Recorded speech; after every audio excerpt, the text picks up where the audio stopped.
Aí teve 35 mil de receitas financeiras líquidas e a despesa financeira, que é toda vez que você vê despesa financeira, que é referente à alavancagem do fundo. O canal JMB Invest informa que nada que aparece neste vídeo é recomendação de investimento, apenas informativo. Pais amados, hoje eu vou gravar o top 3 fundos imobiliários de abril. Ele vai constituir em um de papel e dois de tijolo.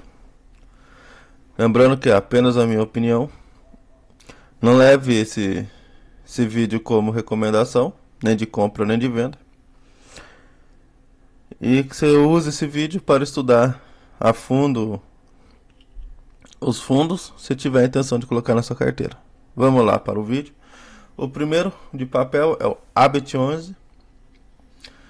Ele está com a cotação de 78,29, com dividend yield dos últimos 12 meses de 15% e com o PVP de 0,84, com a liquidez diária de 852 mil e com a variação dos últimos negativo em 0,77%. Ele é um fundo imobiliário de papel, ou seja, daí não tem vacância. Ele tem a taxa de administração de 0,20% ao ano, tipo de gestão ativa, um valor patrimonial de 761 milhões e o valor patrimonial por cota de 93,68. O último dividendo dele foi de R$1 por cota. Vamos dar uma olhada na comparação deles com IPCA e CDI e com o IFIX. Nos últimos 5 anos, ele teve 84% contra 54% do CDI, 35% do IPCA e do IFIX. Ou seja, nos últimos 5 anos, ele ganha do IFIX, do CDI e do IPCA. Nos 2 anos, ele mantém a primeira colocação com 26%, mas daí o CDI já chega mais perto, chega a 24%, contra o IFIX chega a 18% e o IPCA 8%. Vamos ver se ele está com dividendos subindo ou descendo ou mantendo a média. Vamos ver desde janeiro. Janeiro ele distribuiu 1,10, fevereiro 1,8 e em março agora ele distribuiu R$1. Ou seja, está diminuindo. Vamos lá dar uma olhada no relatório, só para ver como é que está a distribuição dele. Se ele está tendo resultado suficiente para o que ele está distribuindo ou se ele está usando reserva de caixa. Então ele teve aqui receita com CRI, 9 milhões, ponto 1. Receitas com outros ativos, 469 mil. Teve 731 mil de despesa, dando um resultado de 8 milhões 893 mil. Ou R$1,09 por cota. E distribuiu 1,8. Esse relatório gerencial aqui é referente a fevereiro, tá? O de março ainda não saiu. Como nós vimos lá no Investidor 10, ele só mostrou a taxa de administração. Só que ele tem administração e gestão. A taxa de gestão e administração dele é 1,26% ao ano. E a taxa de performance ele tem 20% sobre o que exceder 100% do CDI. Ou seja, ele é um fundo de papel. Então, a grande chance dele bater essa taxa de performance é grande. Aqui nós podemos dar uma olhada no indexador dele para ver sobre a taxa de performance. Ele tem a taxa de PCA mais 11. Isso dá 84% do PL. E CDI mais 5. Que dá 2% do PL. Ou seja, ele é um fundo high yield. Então, deve ter mais cuidado. Ele está pagando mais exatamente porque ele é um fundo mais arriscado. Então, se você for estudar para colocar na sua carteira, leve isso em consideração. E o fundo ele é um fundo de papel que ele tem 92,96% do PL alocado em CRIs e 4,3% em FIIs e 2,7% em caixa. Agora vamos para os próximos dois fundos, que são dois fundos de tijolo. O primeiro é o GGRC11, um fundo de logística barra industrial. Tem a cotação de R$ 9,69, com dividend yield de 11,82%, com o PVP de 0,86%, com a liquidez diária de 2.700.000. E a variação dos últimos 12 meses, negativa em 5%. Como eu falei, ele é um logístico barra industrial. Tem 1,40% de vacância. Taxa de administração 1,10% ao ano. Valor patrimonial 1.380.000.000. E o valor patrimonial por cota R$ 11,31. E o último rendimento 10 centavos. Vamos conferir aqui nos últimos 5 anos primeiro. Nós podemos ver nos últimos 5 anos, ele está perdendo tanto para o CDI, quanto para o IPCA, quanto para o IFIX. Nos últimos 2 anos, ele também está perdendo, só que agora só está perdendo para o CDI. Está ganhando levemente do IFIX e está ganhando mais descolado do IPCA. Como podemos ver, ele tem 5 imóveis em São Paulo, 4 no Paraná, 3 em Goiás, 2 em Minas Gerais, 1 no Rio, 1 em Pernambuco, 1 em Mato Grosso, 1 na Paraíba, 1 no Rio Grande do Sul e 1 em Santa Catarina. Tem 20 imóveis, segundo o investidor 10. E lembrando que ele tem mais 4 imóveis que ele está em processo de compra dos 4 imóveis do Helg 11. Vamos ver como é que ele está, distribuição de pagamento dele, dividendos.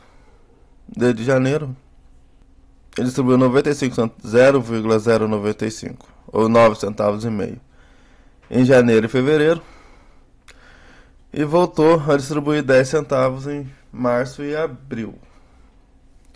E ele já colocou no guidance dele que vai manter esses 10 centavos pelo menos até o final desse semestre.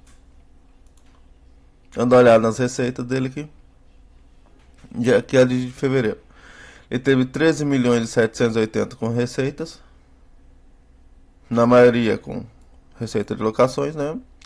Teve uma despesa de 2.790.000, sendo na maioria despesas financeiras, ou seja, com a alavancagem do fundo, dando um resultado total de 10,9 e distribuiu 12.200.000, ou seja, ele usou 1.200.000 de reserva de caixa. Ele tem uma coisa muito legal que ele faz uma live assim que saem os relatórios gerenciais dele no seu canal do YouTube, que é o gestor vendo o relatório gerencial e dando as informações. Acho que isso é uma ideia muito legal e que você já te ajuda a saber o que o gestor está pensando sobre o fundo. O terceiro, e não menos importante, é o ZAV 11. Ele é um fundo imobiliário híbrido de tijolo. Ele é logístico com 52%, 35% industrial, 11% lajes corporativas e 2% renda urbana. Ele tem a cotação de R$ 92,03, com dividendo dos últimos 12 meses de 14,58%, com o PVP de 0,70 e com a liquidez diária de 391.000. E uma variação dos últimos 12 meses de menos 19%. Ele é um fundo de gestão ativa, com a taxa de administração de 1,25% ao ano, com a vacância zerada. Vamos confirmar lá no relatório gerencial depois. Com o valor patrimonial de 155 milhões e o valor patrimonial por cota de 132,23. Último rendimento, R$ 1,05. Comparação dos índices. Ele está com índice negativo nos últimos 2 anos. Está em melhor condição que é o CDI com 24%. Depois vem o IFIX com 18%. Ou seja, ele está perdendo para o IFIX na média dos últimos 2 anos. O IPCA com 8%. O ZAV 11 com menos 5%.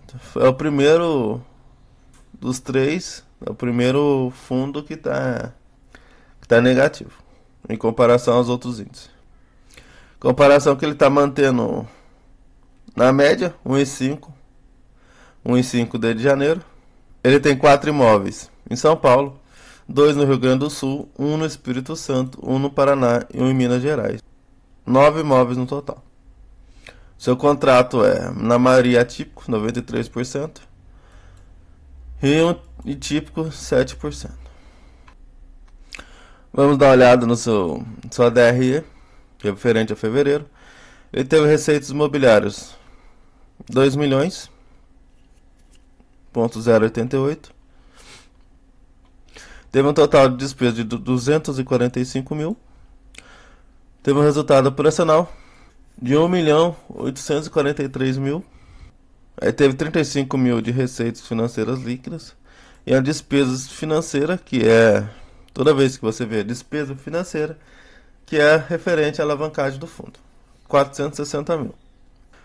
Dando um resultado final de 1.418.000. E ele distribuiu 1.232.000. Ou 1,20. Teve resultado de 1,20 por cota e distribuiu 1,5 por cota, fazendo uma reserva de lucro nesse mês de 16 centavos. A gente olha o acumulado do primeiro semestre aqui, que na verdade é 2 meses só, mas nós já conseguimos ver que ele tem R$ 5,04 por cota de dinheiro acumulado,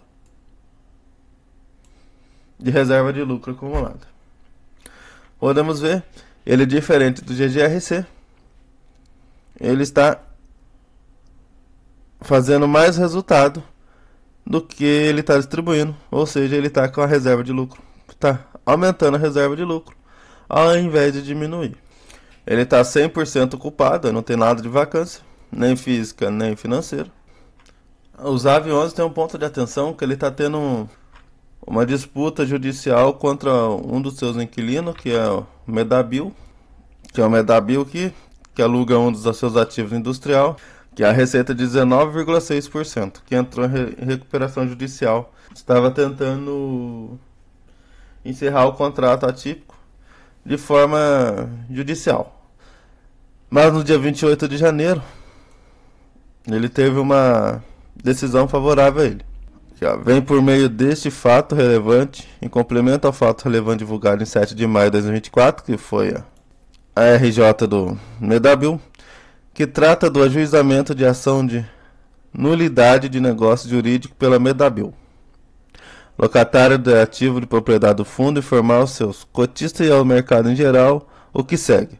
Foi proferida sentença em primeira instância julgando improcedentes os pedidos formulados pela Medabil nos autos da ação declaratória de nulidade por ela ajuizada, sendo reconhecidos como regulares e eficazes os contratos da operação de sale leaseback celebrados. Além disso, a sentença revogou o benefício da gratuidade da justiça, condenando a Medabil ao pagamento de custas processuais e honorários.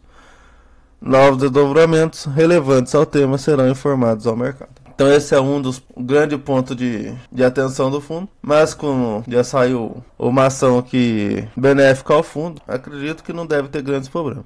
Na minha opinião, desses 3 fundos aqui, eu só tenho um em carteira, que é o GGRC. Ele resolveu, o ZAV11, resolvendo essa pendência com a Medabil, eu acredito que se torna um grande fundo. Ele é um pouco mais arriscado que o GGRC, por isso que ele paga mais. Em relação ao Habit11, tem que ficar muito esperto com ele por causa dele ser um high yield.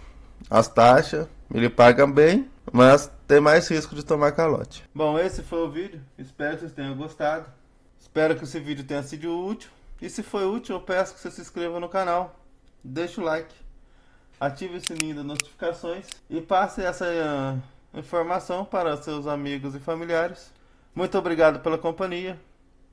Que Papai do Céu abençoe a vida de todos. E nunca se esqueça, Jesus te ama e eu também.